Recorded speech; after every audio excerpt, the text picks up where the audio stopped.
Hola a todos. Bueno, vamos a explicarles qué está pasando en Ecuador. Primero comencemos con un pequeño antecedente, luego voy a narrarle los hechos que se podrían decir históricos y qué es lo que está pasando, por qué llegamos a este punto de tener una ya declarada guerra civil entre el Estado y el narcotráfico. Bueno, comencemos.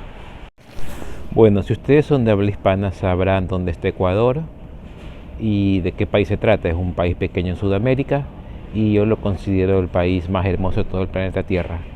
Es el país donde me vio nacer y siempre ha sido considerado uno de los países más tranquilos de Latinoamérica, y puedes irte de cualquier lugar, de la sierra a la playa en pocas horas o de la sierra a la selva. Tienes todos cuatro mundos en un lugar bien pequeño. Desde finales del siglo pasado hasta por unos 10 años era un país bien inestable.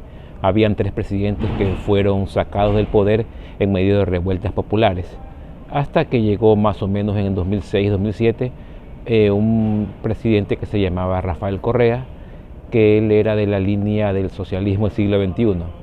Con ese presidente hubo estabilidad política. Duró 10 años en el poder y fue un gobierno en que todos progresamos, desde los más pobres hasta los más ricos, aunque muchos dicen que fue autoritario, corrupto y esas cosas, pero lo que se ve objetivamente es que hubo desarrollo. Y durante todo ese tiempo Ecuador ha sido relativamente estable y no ha habido problemas mayores de lo que es inseguridad. Luego en 2017 ganó Lenín Moreno, un señor de la misma línea de Rafael Correa, que apenas llegó al poder se viró. Parece que le sabían cosas y se fue del otro lado y comenzó a haber un viraje desde el socialismo hasta hacer una cosa de libre mercado y disminución del Estado. Después de ese señor vino otro que se llama Guillermo Lasso, que fue un presidente que estuvo como más de 10 años atrás del poder hasta que ganó las elecciones, pero tuvo que irse antes por les habían hecho denuncias sobre ciertos actos de corrupción y sobre cierto vínculo que tenía un familiar de él con la mafia albanesa, y como estaba hasta el tope con los juicios y parece que ya se había cansado, se decidió disolver el Congreso y adelantar las elecciones para salir bien librado del juicio político.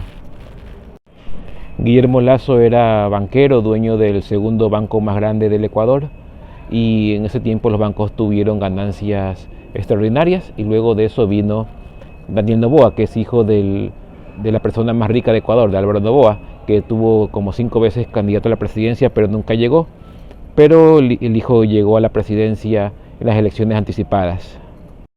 El gráfico que vemos a continuación es la tasa de muertes violentas en Ecuador desde 1980 hasta el 2023. Son las muertes violentas por cada 100.000 habitantes. Esa es la línea azul.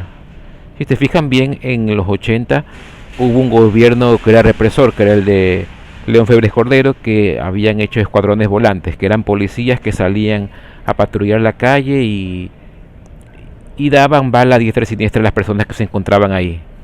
En esa época había un grupo terrorista o revolucionario que se llamaba Alfaro Vive Carajo, que los eliminaron completamente.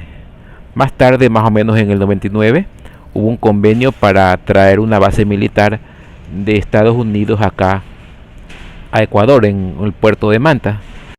Esa base fue traída con fines de controlar el narcotráfico aquí en Ecuador.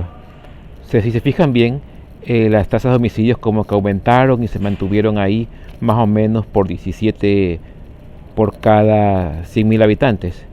Luego, en la línea verde, se ve que Rafael Correa terminó ese convenio.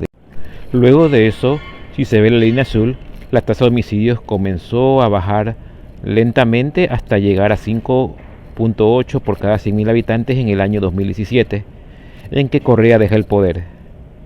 Bueno, se va a la base de Manta y bajan los homicidios. No es que significa uno que es consecuencia del otro.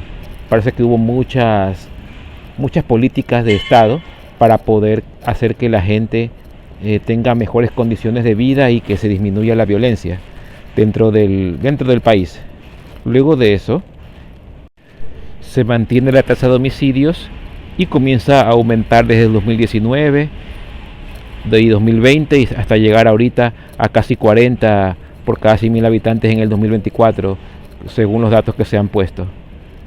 Ya en el 2019 ya comenzaban a hacer revueltas en las cárceles, ya desmembraban personas y jugaban con sus cabezas pelota, y ese tipo de barbaridades ocurrían ya en las cárceles con estos gobiernos, dos últimos de Guillermo Lasso y Lenín Moreno. Los hechos: la base de Manta se fue hace casi 15 años. Otro hecho: Rafael Correa se fue hace 7 años. Otro hecho: después de que se fue la base de Manta y gobernaba Rafael Correa, las tasas de homicidio bajaron. Así que, en mi opinión, el problema actual no es porque se fue una base extranjera de Ecuador, ni porque un presidente que estuvo hace 7 años controla el país por un teléfono celular desde otro lado del mundo. El problema son los gobiernos actuales que durante el 2000 desbarataron toda la estructura del Estado y dejaron a que las bandas criminales gobernaran su porción de territorio.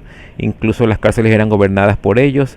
Podían haber piscinas de tilapia, criadero de chanchos, fuegos artificiales para su cumpleaños, incluso metían prostitutas, granadas, drones, rifles, metralletas y un montón de armamento y arsenal para que puedan entrar en las cárceles y dominarlas.